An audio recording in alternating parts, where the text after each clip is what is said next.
We remain steadfast in our commitment in delivering local news that matters, stories that inspire, enriching the lives of Filipinos in the Philippines and across the globe. This is your GMA Regional TV. Buong puso para sa Pilipino. Ito ang Mornings with GMA Regional TV. Magandang umaga, ito ang Mornings with GMA Regional TV. Hatid namin ang mahalagang lokal na balita mula sa Luzon. Narito na ang mga unang balita. Mga kapuso, mag-uumpisa na sa January 26. Bukas na po yan ang midterm break ng mga learner sa mga pampublikong paaralan. Magtatagal ito hanggang January 30. Magbabalik eskwela ang mga learner sa January 31. Kaugnay nito, ipinaalala ng Department of Education ang no assignment, no school activities policy para ma-enjoy ng mga learner ang kanilang bakasyon. Oo nga naman, tatapusin ang exam ng mga learner sa second quarter bago ang midterm break.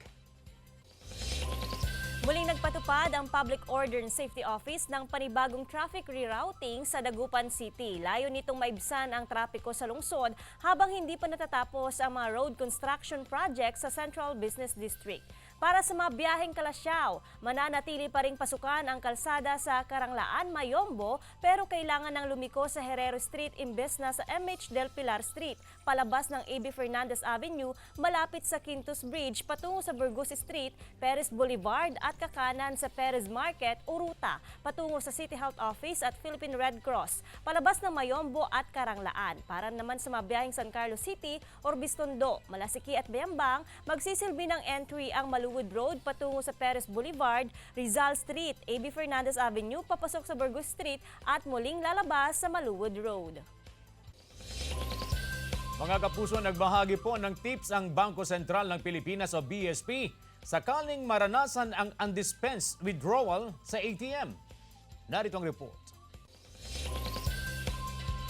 Ikaw rin ba ay isa sa mga nakaranas nito? Nag-withdraw ng pera sa ATM pero walang lumabas na cash sa machine at ang problema, nakaltasan ang iyong account.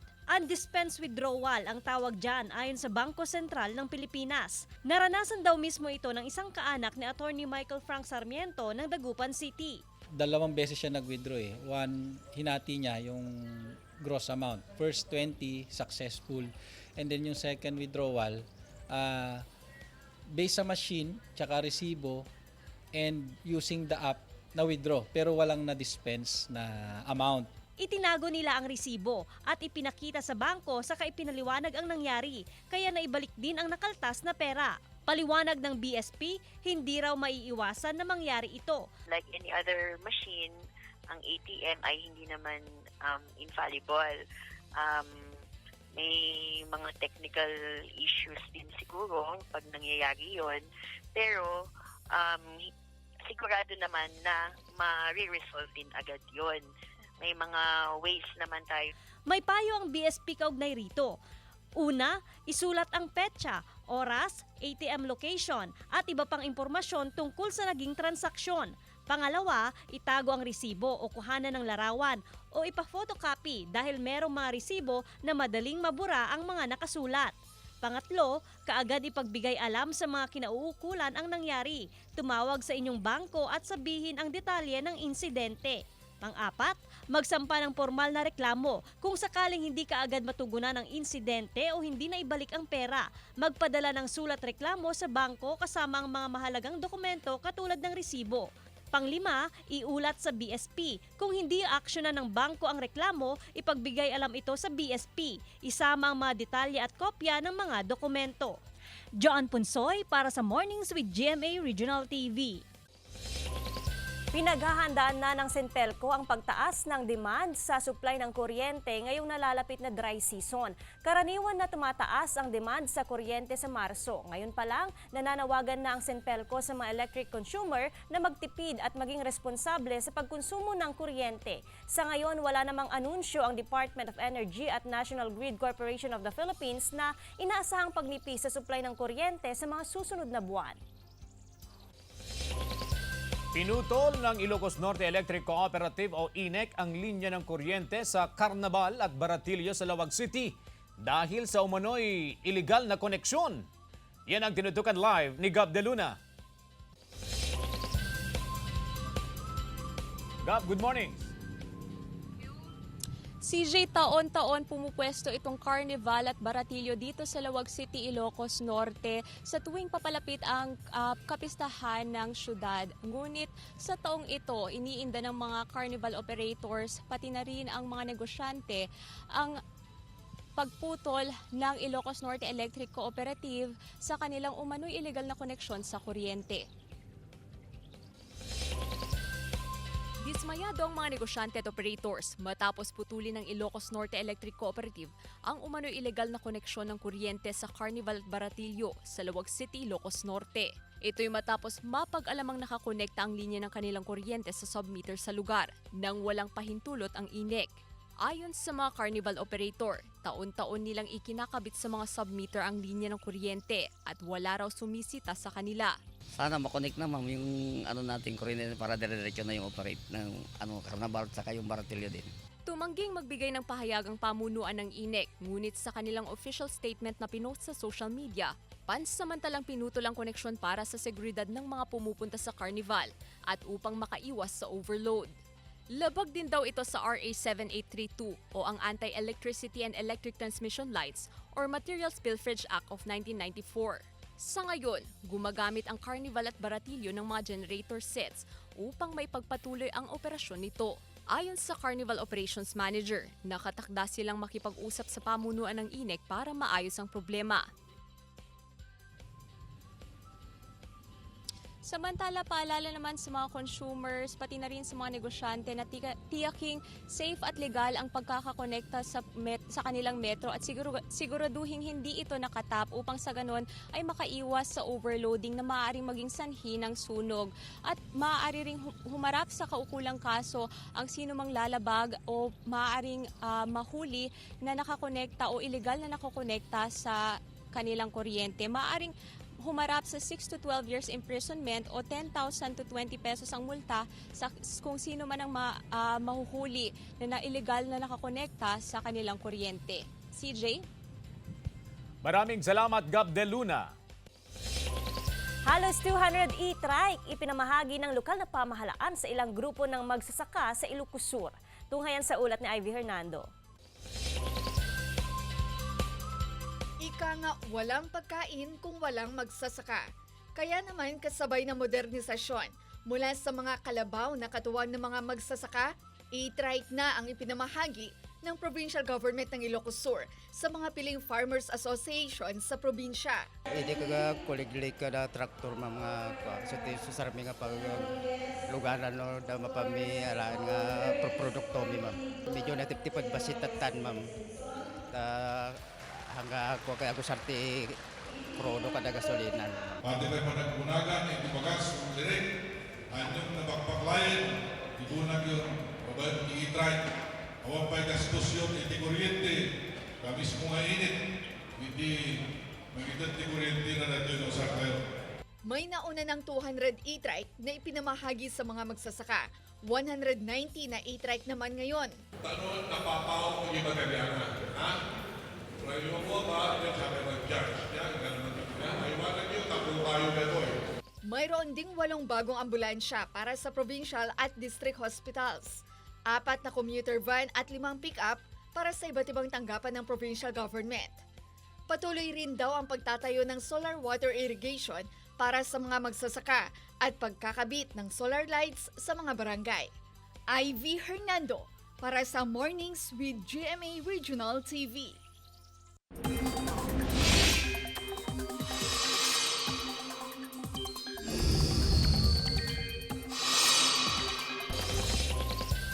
Mga kapuso, nagbabalik po ang shearline, ang weather system na nagpaulan at nagpabaha sa ilang bahagi ng Mindanao last week.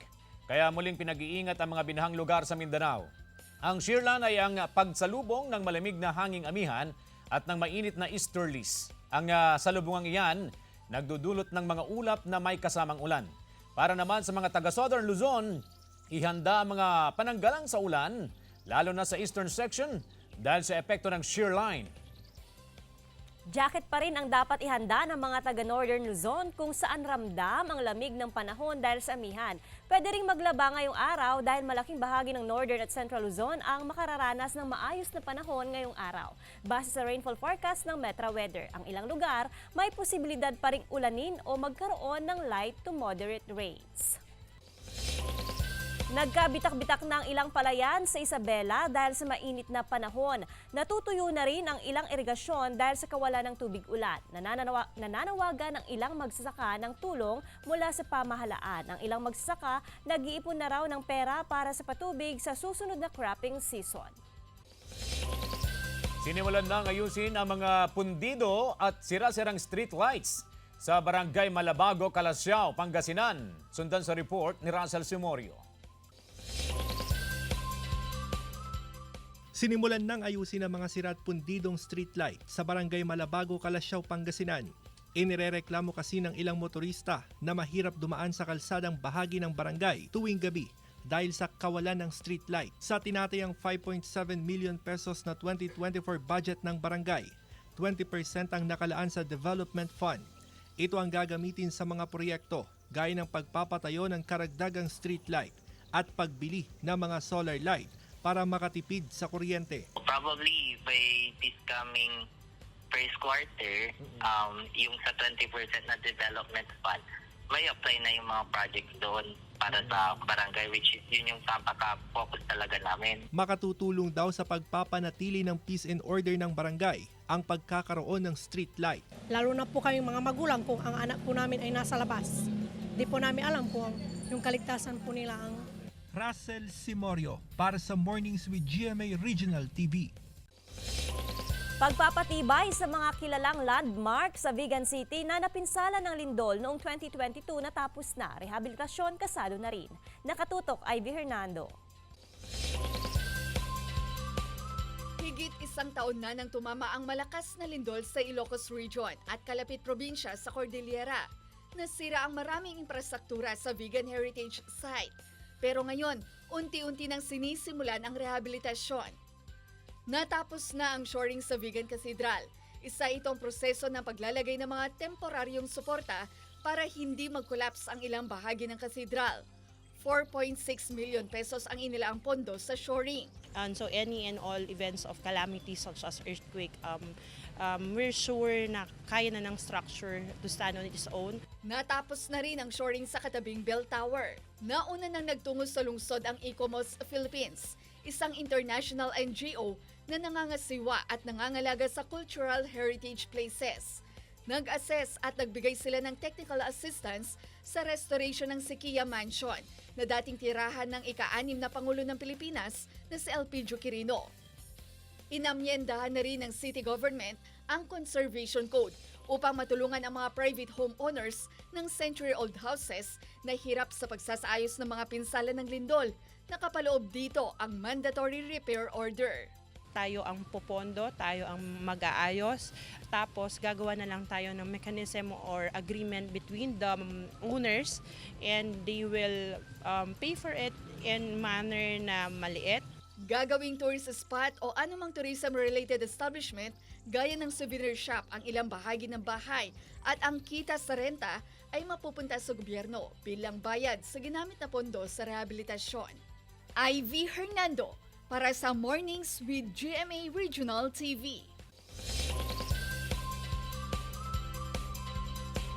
Kapeng Barako flavored ice cream. Sarap ah. Kinahihiligan ng mga Batanggenyo. Narito ang report. Kapag Batanggenyo, unang tatatak niyan sa'yo ang Kapeng Barako. Pero sa Lipa City, ang ipinagmamalaking Kapeng Barako, malalasap with a twist. Introducing Kapeng Barako Ice Cream. Ideya ito ng magkakaibigang Teddy, Neri, Joshua at Kobe. Noong mag-pandemic daw nang maisipan ng magkakaibigan na buhayin at gawan ng kakaiba at pangmasa ang family business ni na Teddy na matagal nang natigil. Parang madalang lang yung mag-infuse ng ganong flavor po, which is yung kapeng barako. Pero paano nga ba ito gawin? Unang pakuluan sa tubig ang kapeng barako ng 5 minuto. Palamigin muna ito habang inihahanda ang pre-made cassava mixture at milk mixture na siyang paghahaluin hanggang sa maging frothy o mabula ang texture ng ice cream base. Lagyan ng yelo ang balsa na paglalagyan ng grapinyela o ang lalagyan ng hahaluing ice cream mixture sa ice cream mixer. Maglagay din ng asin sa labas ng grapinyela. Matapos mailagay sa ice cream mixer, pwede nang haluin ang mixture ng cassava at gatas. At sa loob ng 15 minuto, meron ka ng ice cream base. Ilipat ito sa ice cream cooler ng 20 minuto para tumigas. At pagkatapos nito, pwede nang ihalo ang pinakuloang kapeng barako sa ice cream base. And voila! Ang kapeng barako ice cream, matitimusa na. Masarap po. Hindi siya masyadong matamis. Bata man o matanda, sarap na sarap sa timpla ng kapeng barako flavored ice cream. Denise Abante para sa Mornings with GMA Regional TV. Autism Awareness Month, bibigyang pansin kasama ang isang neurodevelopmental pediatrician sa pagbabalik ng Mornings with GMA Regional TV. Ito ang Mornings with GMA Regional TV. Ito ang Mornings with GMA Regional TV.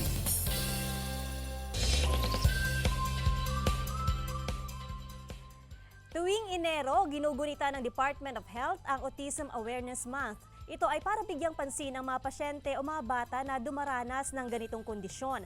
Para sa mga magulang, importanteng malaman at obserbahan ang behavior ng inyong mga anak para higit natin silang maalagaan. Kaugnay nga ng Autism Awareness Month, makakasama natin ang isang neurodevelopmental pediatrician, si Dr. Eric Estrada mula Region 1 Medical Center. Good morning, Dr. Eric, and welcome to Mornings with GMA Regional TV. Good morning po. Okay, ano bang ibig sabihin ng kondisyon na autism? Autism Spectrum Disorder or ASD or autism ay isang neurodevelopmental condition kung saan meron tayong tinatawag na number 1, impairments or kakulangan sa social communication. Plus, meron po tayong tinatawag na mga presence of paulit-ulit na mga behaviors at mga interests. Yun po yung ating definition of autism. Okay. Actually, kung titignan natin dun sa by definition, nakalagay doon neurodevelopmental disorder siya. No? So kung ihihimayin natin yon, neuro, ibig sabihin galing brain, yung ating problema. And then developmental, ito yung manifestasyon naman nung kanyang mga simptomas. Kaya tinatawag na neurodevelopmental disorder ito. Okay. Ano yung mga sintomas? Para malaman lang physically or ano ba yung mga makikita mo sa isang bata kapag meron na siyang autism? So, regarding symptoms, actually iba-iba yon per age group. No? Walang specific na symptom na pag meron to, kaagad-agad meron sa bata na yun ay autism na kaagad, no? Sometimes we take it sa context. Titignan natin ng buo yung bata, no? Most commonly, kunyari, at the age of 1 year old, we expect them, kakaya nila magsabi ng mga mama, papa, mga one word. Or minsan, pag tinatawag natin, lumilingon sila agad. Sa mga batang may autism, minsan na-observe yun, hindi sila lilingon pag tinawag natin. Ang complaint lagi ng magulang sa akin, Dok, napaus na po kakatawag sa anak ko, hindi pa rin siya lumilingon. Or minsan, na hindi sumusunod yung simple na close open, hindi makasunod sa mga ganun.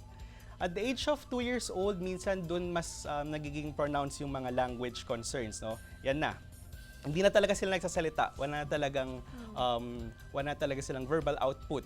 Ang gagawin nila minsan, hihilain nila yung parents nila towards sa bagay na gusto nila. Hihilain niya dito, hindi sila nagtuturo, no? Minsan hihilain lang niya kayo or minsan titignan lang niya yung bagay na gusto niya. Tingnan natin, no? Around 3 years old, dito na mas prominent yung mga behaviors naman. Andito na yung mapapansin nyo, tiptoe na lakad, yung kamay, hand flapping. Minsan, pag super frustrated na sila, minsan ang gagawin nila, iuuntog nila yung ulo nila, hinihit nila yung self nila, or minsan naging aggressive sila towards sa parents nila or sa caregivers po nila. So, Doc Eric, ano yung mga factors kung bakit merong pinapanganak na merong autism? Actually, itong tanong na ito ang isa sa mga pinakamahirap na sagutin for us, no? Kasi until now, we don't have the exact cause ng autism. Marami tayong tinitignan ng mga dahilan or mga factors, no? wala kaming mapinpoint na dahil ito yung gamot na ininom mo, nagkaroon yung anak mo ng autism, no? Maraming factors na tinitignan, but then wala talagang ma-isolate, no? Still, yun yung kaya kung titignan natin, baka sa next question, paunahan na kita, wala kasing gamot for autism, no? So, yun din yung reason. Hindi namin alam yung dahilan ng autism, so wala kaming ma-offer or mabigay na eksaktong gamot din. Walang gamot pero may paraan para maunawaan sila. Yes. Merong mga departamento o ahensya na pwedeng lapitan, lalo especially yung mga kababayan natin na merong mga anak o mga kakilalang ganito yung kondisyon. Saan sila pwedeng lumapit? Sa atin, sa Region 1 Medical Center, meron po tayong Neurodevelopmental Pediatrics, no? Pwede po silang magpalista doon para ma-schedule po natin sila at ma-check up po natin sila. When it comes to the other government institutions, yun po, usually pag nakita ko po sila, nagbibigay din po tayo ng mga medical certificates para maka-avail din po sila ng mga tinatawag natin na PWD ID for them, para at least makatulong. And usually kasi for these children, ang mga nire-recommend namin would be the occupational therapy, mga speech therapy. Meron naman po tayo ngayong available in some of the municipalities and cities ng tatawag natin na STAC or yung Stimulation and Therapeutic Activity Center. Libre po yung serbisyo nilang nabibigay. So, Doc Eric, mensahe na lang sa ating mga kababayan, especially baka meron silang mga kaanak o meron silang anak na ganito yung kondisyon. For the parents, ang lagi kong sinasabi sa kanila is, number one, wag nating i-limit yung opportunities, yung mga possibilities, no? Hindi porket may autism, hanggang dito na lang ang kaya. Hindi na magsasalita yan, hindi na makakapag-aral, no? They can go to school, they can speak, no? With proper intervention. So sinasabi ko, marami akong nakita na nakapasok sa regular school. Meron tayong, hindi ko alam kung recently nakita po ninyo, meron pong isang individual na nakapagtapos ng kolehiyo, no? Ngayon, based sa isang organization, meron tayong around 700 to 1,000 individuals na nagtatrabaho na sila mismo ay nasa within the spectrum, no? So, ang like kong sinasabi, ang autism is hindi siya end of the world na tapos na. Dahil autism, wala na siyang ibang pwedeng gawin, no? Marami pa siyang pwedeng gawin, no? Just have to discover kung ano yung talent nila, no? Maraming opportunities ang naghihintay para sa kanila, especially dun sa may mga talents talaga, no? Maraming salamat, Dr. Eric Estrada. Ingat po kayo palagi. Maraming salamat din po. Mga kapuso, nakasama natin si Dr. Eric Estrada, isang neurodevelopmental pediatrician mula Region 1 Medical Center. Tuloy-tuloy pa rin ang mga balita, mga kapuso. Nasunog ang 6 na hektaryang bahagi ng bundok sa Itogon, Benguet nitong weekend.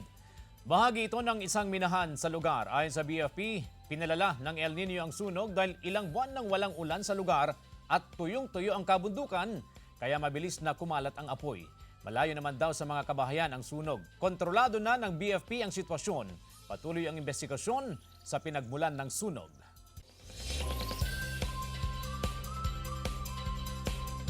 Coastal areas ng Ireland hinambalos ng malalaking alon dahil sa Storm Isha, tunghayan sa Globalita.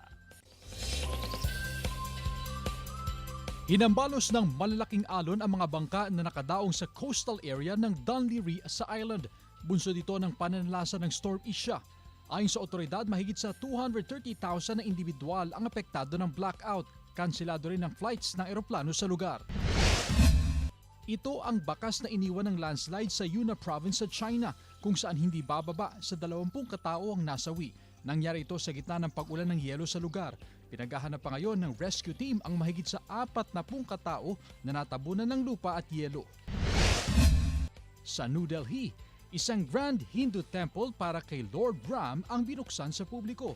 Pinagkagastusan nito ng $240 million bilang pasasalamat sa mga biyaya. 1991 pa planong ipatayo ang templo na ngayon lang nabuksan matapos manalo ang isang political party sa India. Chris Zuniga para sa Mornings with GMA Regional TV. Marian Rivera at Janeline Mercado suportado ang bagong show ng Isa't Isa. Narito ang report. Queens supporting Queens. Nagpakita ng suporta ang dalawa sa pinakabigating Kapuso stars na sina Marian Rivera at Jenilyn Mercado sa isa't isa para sa kani-kanilang bagong programa sa GMA. Nauna nang nagpahayag ng excitement ang Primetime Queen sa comeback series ng Ultimate Star na Love, Die, Repeat. Ganito rin naman si Jen kay Marian. Sa araw mismo ng premiere ng Jose and Maria's Bonggang Villa 2.0, pinomote ni Jen ang pagbabalik tambalan ni Marian at Dingdong Dantes. Unang nagkatrabaho sina Marian Rivera at Jenilyn Mercado noong 2007 nang gawin nila ang Kapuso fantasy series na Super Twins. Ang homegrown Kapuso actor na si Miguel Tan Felix ang kukumpleto bilang 7th runner ng Running Man Philippines Season 2. Makikipagtagisan si Miguel kila Micael Daes, Glyza de Castro, Buboy Villar, Lexi Gonzalez, Kokoy De Santos, and Angel Garjan para sa title of Ultimate Runner this season. Ang 7 runners ay nasa South Korea para sa shooting ng show. Abangan ang exciting na Running Man Philippines Season 2 sa GMA. Gab De Luna para sa Mornings with GMA Regional TV. Pinangunahan ng city government ng Olongapo ang pagpapakawala sa 100 na baby pawikan sa baybayin na bahagi ng lungsod. Pinakawalan ang mga pawikan ilang araw matapos mapisa ang mga itlog kung saan katuwang nila ang mga residenteng nakatira malapit sa dagat sa pagbabantay at pagbibigay ng proteksyon sa mga ginagawang temporary hatchery. Oktubre hanggang Pebrero ang panahon ng pangingitlog ng mga pawikan sa mga dalampasigan. Good news sa ating mga kapuso. Matapos ang matagumpay na concert ng Queendom Live, mapapanood natin ng libre sa telebisyon ang pinag-usapang concert. Abangan ang mga top caliber kapuso performers na sina Rita Daniela, Jessica Villarubin, Thea Ashley, Marian Osabel, Hannah Priscillas at Asia's Limitless Star, Julian San Jose sa kanilang Vocal Power Showdown sa Queendom Live, the TV special. Abangan ang mga soul-stirring anthem at heart-pounding pop hits bukas Friday, 9:35 p.m. sa GMA. Mga kapuso, gagawin naming mas inspiring ang inyong morning dahil oras na para sa ating hashtag Morning Feels.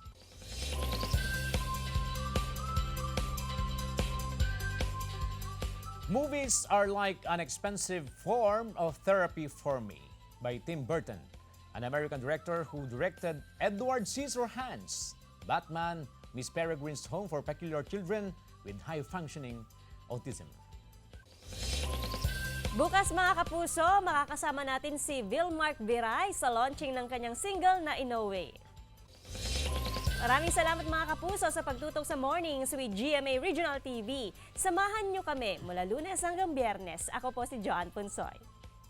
Maaaring mapanood ang ating episode sa www.gmaregionaltv.com at mag-subscribe sa official YouTube channel ng GMA Regional TV. Ako po si CJ Torida, buong pwersa para sa mas malaking misyon at mas malawak na paglilingkod sa bayan.